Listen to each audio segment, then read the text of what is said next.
Mike Z.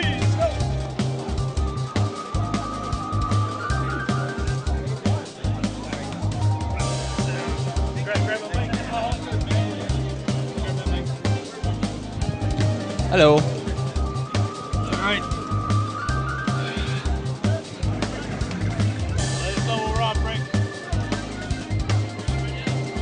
All right. All right. Welcome back. I'm here with a special guest, the creative minds of the new fighting game, Mr. Mike Z. Why don't you tell us what you brought up here, Mr. Mike Z? I guess I have multiple minds. So basically, this is the thing that I've been working on for the past year and 6 months. SkullGirls is kind of a throwback to the older Versus series. So there's chain combos, launchers, air combos, that whole thing. But we tried to take that basic system and make it a lot more free, but a lot more fixed. Oh, okay. Cool. Could you tell us a little bit about this build that you brought? Sure. I actually made this I guess an hour and a half ago. Wow. So this exclusive. Yes, the freshest, hottest code for you guys. Freshest, hottest. Oh, wow. So Wednesday Night Fights first, guys. Yep. So yeah, in this build we have 4 characters. Sorry, I'm still only allowed to show 4, guys. Sarabella and Peacock are the ones out right now. Sarabella is the Grappler, who just missed her combo. And Peacock is the zoning character that he's probably going to try to play like Rushdown. Oh no, I guess not. Excellent. And you know who I got for a good counter-analysis commentary for you that's really good at Marvel from Wednesday Night Fights? Mr. P. Gorath. Hello, Do you think he would love this game? Let me see. Actually, the last build I played of this was the Revelations build, so it's been a while, and just looking at it here, this is way more stuff on the screen than I remember from Revelations. So first off, it just looks a lot more colorful. Yeah, actually, we tweaked the lighting on a lot of the stages. Nice. We added a whole other character that you didn't have before. Really? Yep. She's the 3rd character on the team of 3. We'll see if they get to her or not. Nice. Yes, because I definitely use these guys. Everything on schedule, everything moving forward. With this game, I know game design is always you never know what's gonna pop up next. Everything is pretty much on schedule. Unfortunately, they still won't let me say what the schedule is. The worst thing about becoming legit is people start telling you what you can say. Right. But still, Ultra David nods. He's one of the people that tells you what you can say.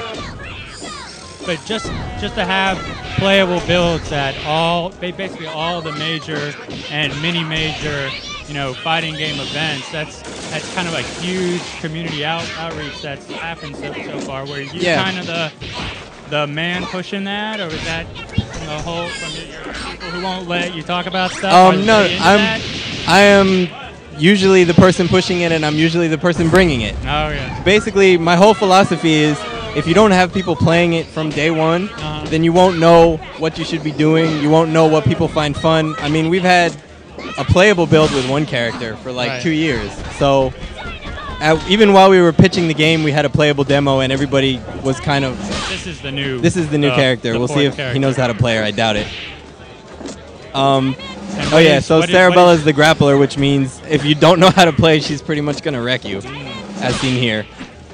Yeah, she's grappling the hell out of this new character. I know everyone, I'm sure, played her at Evolution. Yep. And I don't know why I didn't, because I don't take it against SkullGirls. I think I only got one game of Ultimate in 2. There's just so much else to do besides play games. But she looks kind of Kula-esque in her. This is actually a cooler reference color, so that probably helps your. I guess that would be why. Yeah. That probably helps your estimation. So, she's a charge character. Okay. Actually, she has.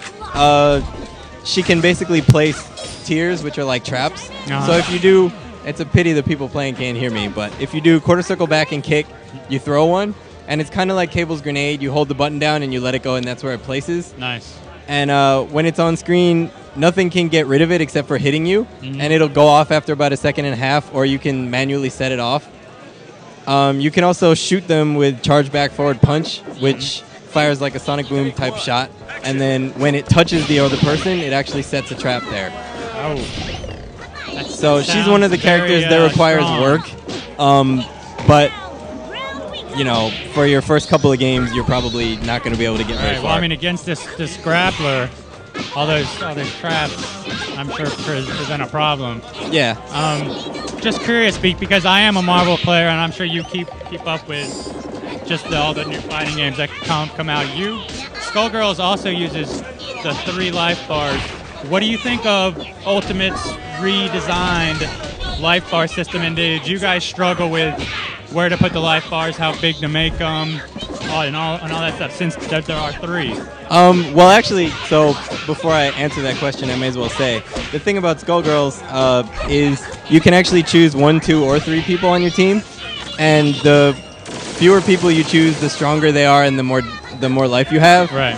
So if you're a 1-character team, you can pretty much one-shot anyone on a 3-character team, but you don't have assists or anything else. So unlike CVS2, for example, where it's in a row, it actually makes a big difference if you're only playing 1 character. As far as your actual question, one of the things that I started doing once we became game designers is like looking at the HUD in other games and all this other stuff that you never even consider. Yeah, I mean, most people would never even consider the HUD until they think it's awful. Yep. You know, either you don't notice it or it's totally the worst thing ever. Right. And we went through somewhere around 3 or 4 iterations of the HUD so far. And we sort of settled on this one. Like, we went through, like, should the super meter be at the bottom? Should it be at the top? If it's at the top, it blends in with the life bars. So what can you do to not put it at the bottom, but to not have it blend in with the life bars? Right. Things like what color things are, where the portraits go, what the timer looks like all the random stuff that nobody ever actually considers until they look at it and say, well, why did they do it like that? Are you guys working on, or did you consider like animating the portraits? We considered animating them, but pretty much every minute we spend on something that's not gameplay means something gameplay related doesn't get done. Because we only have like a very small team. We are actually going to try to do palletized portraits, so that, you know, if you pick the blue parasol, her hair is blue, right? We just haven't gotten to that yet. A lot about the HUD and a good touch. The menus and everything are especially beta. Right, and the text, obviously. Yeah, we've been concentrating as much as possible on how the game actually plays. Right. Now, obviously, you guys have only been showing a few characters here. But back in the lab, you guys kind of had a feel of the rest of the cast, and you're working out the kinks with the rest of the cast as well? Well, the way that we actually do things is we have weekly playtests. I actually canceled the one this week to come here. Oh, nice. Well, but we have that. people come and play, like people that are actually good at Blaze Blue and everything else, come and play every week, and we do balance sessions when we add a new character. Nice. So we're very much about making sure everything is fair and nobody is horrible. Okay. So, but if you make that happen, then there won't really be the signature Mike Z team. Oh, you mean the crappiest characters in the game all at the same time? That's what I'm looking for. You know, wow. Who is the double Wolverine Gambit of SkullGirls? That was Joe Zaza, yo. So far, the double Wolverine Gambit is probably actually Peacock by herself. Because she turns out alone, she's definitely the worst single character team. As long as there are differences between characters, you'll always see unbalanced matchups. I mean, they'll be, 5-5, but for different reasons. So as long as it's not all Ryu with different heads, there'll always be low tiers I can play. Now, this isn't a stage I've seen before. Yeah, this one is in progress, as you can tell by the somewhat unfinished background. But we have a bunch of different stages that are in the works, and they basically told me all except for one of them can go into this build, so they're all here. Nice. Are they character specific or? Currently not. No. Music is stage I personally have never cared about that. I know. Well, just as long as there's more than 3 stages, I bought. The other thing that I've noticed since working on this game is that those people who want to know everybody's blood type and birthday are way more numerous than you think. Really? Or yes. Are they more numerous, or are they just more vocal? There are enough people that have asked me that at tournaments that I'm starting to believe they're just more numerous. I mean, they're not more numerous than the people who only play it for the game, but they're definitely more numerous than I thought they were. I mean, I thought they were making that for the one guy who never leaves his house. Turns out they're making it for the 100,000 people that never leave their house. Like, where did Peacock grow up and so forth? Yep. That'll all be in the manual, though. Yes. Well, most of it's on the one. website, too, yeah. I mean, the only thing I remember about that from anything is that Potemkin likes making ships in bottles. As far as the actual gameplay goes, I may as well say some things for the people that are new to this. Yes. So it is like the versus games. There are chains, there are air combos. There are assists. There's tagging, DHCs, countering out, all that stuff. A couple of the things that we're doing that have never been done before is with a combo system that's this free, obviously comes infinites and how you're going to deal with them. So the way that we decided to do it was instead of hit stun deterioration or gravity scaling or anything like that, the game engine actually knows what you're doing as you do the combo. And if you do loops for too long, it gives the opponent a chance to burst out. Oh. Nice. So the hit sparks will change color and the sound changes color, and the other person can hit any button to escape. So it's kind of a anti-Magneto computer controlled. Yeah. So you have to vary it up if you want to do long combos and things like that. You still can. That's I mean, very refreshing. Yeah. I like that. The other nice thing about it is it'll never interrupt you in the middle of a chain.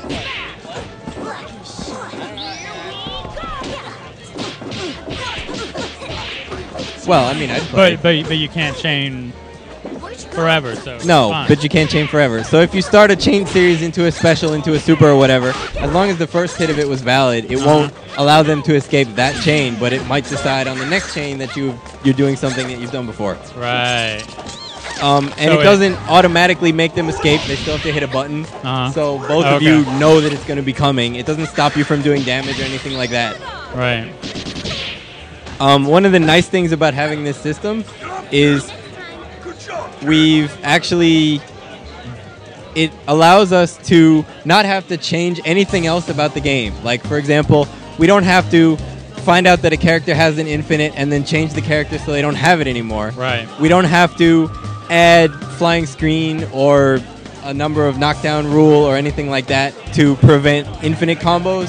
And it lets us do a bunch of other things with the juggle system that have never been done before. Like, an easy example is when you go from an air combo to them landing while they're still in hit stun, instead of bouncing or anything like that, they just go back into standing hit stun. Right. So you can do air combo, ground combo, and continue. Nice. In everything else that's ever had this, it leads to infinites. Okay. Can you talk about, again, for people that haven't played, talk about the control scheme a little bit? Sure. It's actually pretty easy to understand. It's 6 buttons, 3 punches, 3 kicks. Throw is weak punch and weak kick, like third strike or SF4. Tagging is medium punch, medium kick, or hard punch, hard kick, like the older versus games. Right. And assisting is pretty much what's left, which is the drill claw motion from older versus games. So like light punch, medium kick, or light kick, medium punch will be assist 1, and then the outside buttons, either diagonal, will be assist 2. So the interesting thing about that is it prevents assist mashing, because if you mash, you're going to get an attack. And it allows you to do them in combos a little bit more easily, because if you kara the buttons, you get both your attack and your assist at the same time. And so you don't have to worry about, like... Is there a time limit on the assist in terms of recovery? Oh, no. When they leave the screen, you can call them again. Okay. But every assist, even the invincible ones, have 3 frames of startup before they become invincible. So there's nothing where, like, they call Psylocke and you just can't beat it. You either have to block or be out of the way. Another neat thing about this is we actually have custom assist type. So you get to choose from 2 different ones, A or B. But then if you want to, you can go to C, which is whatever motion you want to do as your assist. So if you want to do a throw, if you want to do a dash, if you want to. Any special move, any grounded, normal, anything. David, have you played? You played SkullGirls a lot at way back at E3, was it right? And you were very. I did play it. At E3, yeah. And you said it was the game of E3. I did call it the game of E3, yeah. I really, really liked it. I thought it was awesome. Right. So if there's any questions you have for Well, Mike. I'm most concerned with. By the way, before I say I'm most concerned with gameplay, I just want to say that my friend Ariel just pointed out to me that when characters die, they stay on the screen. Oh, yeah. And that's super cool. I actually never realized that. But no, I guess I want to know, and I know that you can't talk about the other characters who have not been released, but I'm really impressed at how like unique the characters so far are. I really like that about the game. That's the thing that I'm looking forward to most. And can you talk at least a little bit about what the kind of styles that the characters yet to be released will have? I don't know if other people that aren't me are going to get mad. Okay. But I'll try it. So Okay. we have at least one kind of Eddie Carl type character. Oh, yeah? Not exactly like that, but in the same, like, two characters controlled at once, or two pieces controlled at once kind of thing. Right. We do have an aerial dominance character coming, because I know a lot of people that play Marvel are like, where's my Sentinel at? Old Sentinel. Yeah, Marvel 2, yeah. So we have one of those. I think that's probably about as far as I should go, honestly. Okay. All right. But yeah, I'm a grappler guy, and one of the cool things about this game for me is that I know you are also a grappler guy, and so like I love seeing the grappler character and your take on it. It's a really cool little twist. Thank you. Yeah. Well, one of the things that we're trying to do as much as possible with this game is, hold on a moment, they need to get by. One of the things that we're trying to do as much as possible with this game is make sure that no character is utterly useless in some area. Like, if you look at who's bottom tier and why in most games, it's usually because they have some sort of glaring disadvantage. And I mean, grapplers are the quintessential example of that, right? You take a character that would be a normal character, you remove most of their movement options and some of their reversals, and then you give them a command grab and hope for the best. Right. So we're not doing that with anyone. Every character is at least somewhat viable up close and at least somewhat viable from far. So Cerebell is the grappler. She still has a projectile reflect if you're far away. Peacock, the zoning character, has an invincible special move up close. You have to choose because she has one that's hit invincible and one that's throw invincible, so you have to get it right. Interesting. Parasol has a flash kick type get off me move. Like, nobody is just weak in one area. Tushar is being extremely boring again. Nice, she's dead. Okay. Ultra David has to go play things. I also just I want to ask, and then I'll leave, and I can't stay for the answer, but are you designing characters with like assists versus playing out in mind? I kind of feel like in Marvel 3 they designed some of the characters specifically to be good assists and bad when they're actually in, like Hagar and Tron. Are you? No, we're definitely designing everybody with the point character in mind, and since you have custom assists, we can't really design anyone to just be an assist because anyone can use any of their moves with that. Ultra David stepping away for a moment. Ultra I don't know where James Chen is. He's playing a match. I should be playing a match. I get to play Capon in the first round. Oh, nice. Even though there's so many new people here, I always have to play a Wednesday Night Fights person, whether it's at Wednesday Night Fights or even if it's at EVO. I still always get matched up with the Wednesday Night Fights people. Random is random. You have to go through all of SoCal before you get to anyone else. Yeah. If you don't get bad beats, then it's not really random. You know? Exactly. If you just fight people you've never seen before, where's the fun? So SkullGirls EVO 2012. It's not up to me, but I could probably die happy if it became the truth. We are definitely going for balance. So in terms of like tournament viability, I guess I don't want to say anything bad about anything else, but it will definitely be worthwhile at tournaments. And actually, we're doing a bunch of things to make tournaments easier. For example, this build right now has the home button disabled. Right. So if you hit it, if you hit it, the menu doesn't come up. We want to do a tournament mode wherein you go through button config immediately after you pick your controllers, and then at the end of the match, you go back to controller selection, that kind of thing. So we'd like to make it as tournament friendly as we can.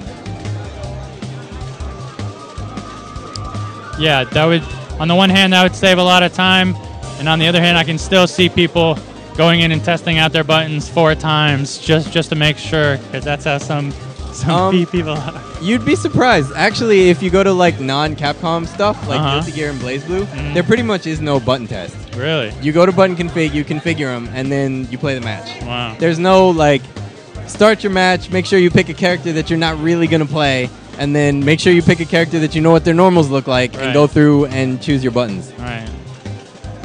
Or Mortal Kombat, and that's a whole nother. Like, I feel like I've seen the worst of the worst, and you know, this sounds like it'll be towards the best of the best in terms of tournament button config. Why, thank you. Because our button config is you hit them in order too. Think about these tournaments, you know, it's not. I doubt it's something on the radar of most fighting game developers. Yeah, well, it's definitely on the radar of some of them. Like if you look at 3S Online, they did a lot with the player in mind because that was a player-designed game. Right. And I mean, no game is without its issues when it first comes out, but the fact that they have button config on the character select and that it's the type where you hit the buttons in order and that's what they are, like those kind of things that you never think about before you become a game designer or a tournament player, they actually bother to pay attention to. I remember in old PS2 Third Strike, only arcade mode had button config from the pause menu. So pretty much everybody tried to play tournaments in arcade mode because not only did it keep your character, but it let you set your buttons. I didn't know people even used the PS2 version in tournaments. If you couldn't get arcade, that was your only choice. The Dreamcast version had input lag. Really? Oh yeah, like 5 frames or something ridiculous. Yeah, no, but back in the day, everyone just used the Dreamcast. Well, until there was a PS2 version. Right, but that wasn't for years.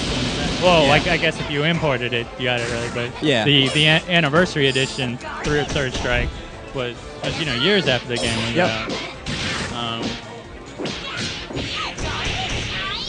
So SkullGirls, it's looking great. I just hope that hackers don't kill PSN for a couple months the week of its release.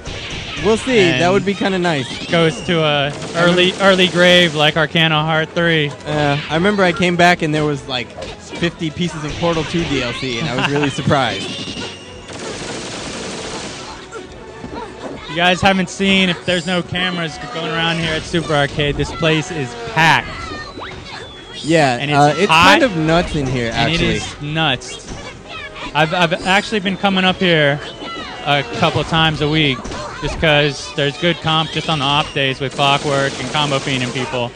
And I did not think this many people could even fit in here in the first place. Well, they can't. That's why half of them are standing outside. Half of them are standing outside. But yeah, I remember they set up televisions pointing to the outside. Yep, they're like showing the stream outside. Yeah, like this is a graduation something, and we're watching it over closed circuit television.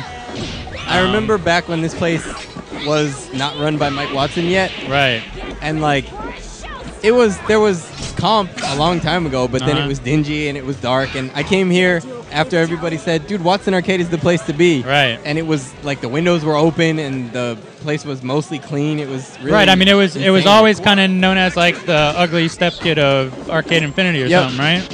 Which R.I.P. This is the last game. Do you want to commentate this? Tell us what we're seeing, what they're doing, what they should be doing. Right now, they're pretty much zoning with Peacock, which is what they should be doing, except... Are those bombs? Do they set those off? The walking bomb dude? No, it's a proximity. If it hits you, it goes off. So she has 3 different types of bombs she can use. She has a full-screen super that you can actually punish her in the middle of.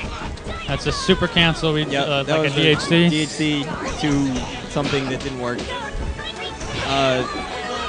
He probably actually doesn't know she has a projectile reflect, so... Which is great for that kind of slow grappler character. Yep. It's like if Zangief had a projectile reflect, not just a green hand, it would be all over. Oh, so you can super cancel the end of throws, which is what he just did there. So really? You can, even though most throws aren't normally comboable, if you super or special cancel at the end of them, you can follow up with a lot of things. Most of it's character specific, but that's it. Yeah, and I just want to say, like, seeing clips of this on YouTube, or even on some streams, I mean, you can't appreciate how good this animation is, and like how it's how there's so many frames that look like you guys put into this. Like there's so many little touches that you don't see in other games. Yeah, it's pretty much at feature film quality at this point, except since we have to put it on YouTube and on streams and things, it decimates the frame rate, which is never good. I mean, just the effects, not even the movement, but just all the little that boom and that explosion with the like that is you don't see that in other games.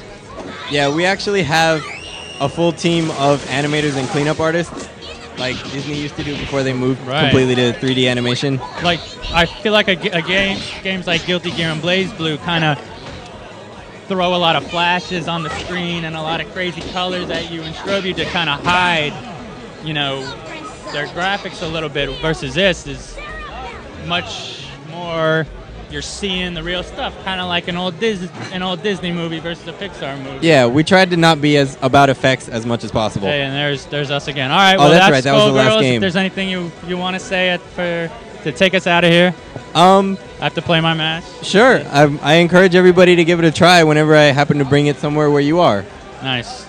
And I encourage everyone to check it out with their own eyes, because you don't get the full experience from stream or YouTube. Yeah, this place is so insane. I mean, I have to leave with that because there's a person every couple of feet in here. Yes, it's nuts. Yes, I will attempt to get out of here alive with you. And what do we have up next? Marvel or AE? Those being the only two games choices, that we're playing here tonight. Yeah, I think they're gonna start doing stream matches now. Nice. Vi is bringing over the 360, so I'm gonna go see about taking our stuff down. Great, thanks for walking you. us through SkullGirls. Have a good day. You too.